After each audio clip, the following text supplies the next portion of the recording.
देखो ये क्वेश्चन है सिमिलरिटी का प्रैक्टिस सेट 1.2 का first question.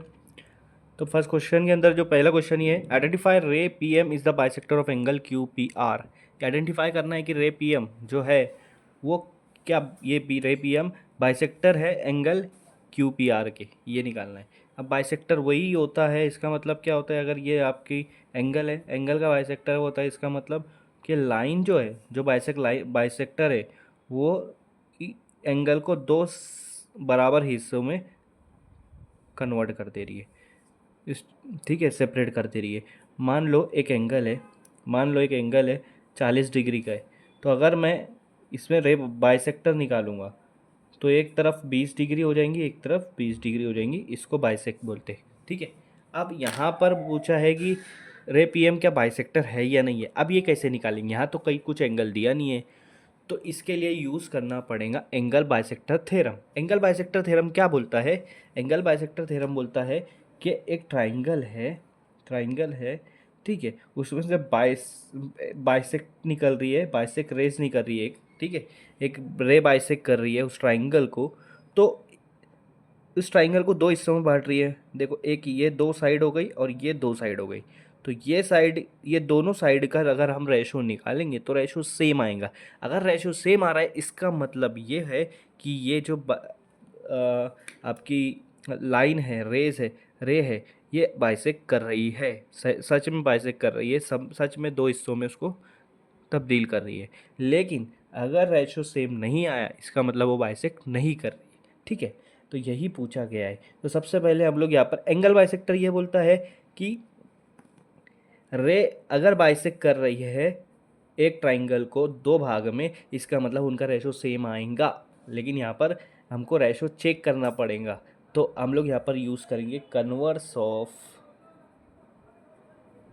Angle bisector theorem. Converse उसका उल्टा, converse of angle bisector theorem. इसमें आपको क्या करना है, सिंपल से टेक्निक है, यहाँ से शुरू करता हूँ। अब यहाँ से आपका मेन आंसर शुरू हो रहा है। इसमें क्या करना है, ये देखो ये लाइन है, इस ट्राइंगल को दो हिस्से में बांट दिए।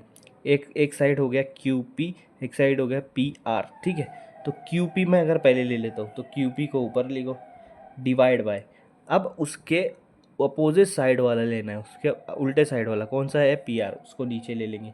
क्यू पी ऊपर, पी आर नीचे। ठीक है, अब सामने क्या करना है, इक्वल टू करके जो क्यू पी साइड लिए थे वही साइड, दूसरा दूसरा साइड कौन सा है, क्यू एम, तो इसको ऊपर लेना है। और आप पी आर नीचे लिए थे, उसके तरफ साइड है एम आर, तो एम आर को नीचे ले लेते हैं। ठीक है, क्यू पी कितना है आपका 7 है, पी आर कितना है आपके पास 3 है। उसके बाद क्यू एम कितना है आपके पास 3.5 है, और एम आर कितना है 1.5। ठीक है, ये हो गया। हाँ, अब इसके बाद क्या करेंगे, देखो 7/3 तो डिवाइड होंगे नहीं, अगर डिवाइड करना है तो पॉइंट में आएंगे, हमको पॉइंट में नहीं चाहिए, हमको रेशो में चाहिए। ठीक है, 3.5 और 1.5, देखो ऊपर 3.5 में पॉइंट के बाद एक नंबर आ रहा है, एक डिजिट आ रहा है, यहाँ भी पॉइंट के बाद एक डिजिट आ रहा, तो दोनों तरफ से पॉइंट हटा दो, दोनों तरफ से पॉइंट हटा दो, तो ऊपर हो जाएगा 35, नीचे आ रहा 15। ये तभी पॉसिबल है जब ऊपर और नीचे पॉइंट के बाद सेम सेम डिजिट हो।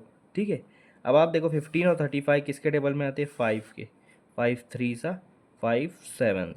तो देखो यहाँ तो आपका ऑलरेडी 7/3 है लेफ्ट साइड में, तो राइट साइड में भी आ गया 7/3। तो ये रेशो क्या हो गया, सेम हो गया। रेशो क्या हो गया, सेम हो गया। अगर रेशो सेम आ रहा है, इसका मतलब आप बोल सकते हो कि रे पीएम जो है वो बाइसेक्ट कर रही है एंगल क्यू पी आर को, बाइसेक्ट कर रही है एंगल क्यू पी आर को। आया समझ में, यहाँ पर आपका आंसर कंप्लीट होता है।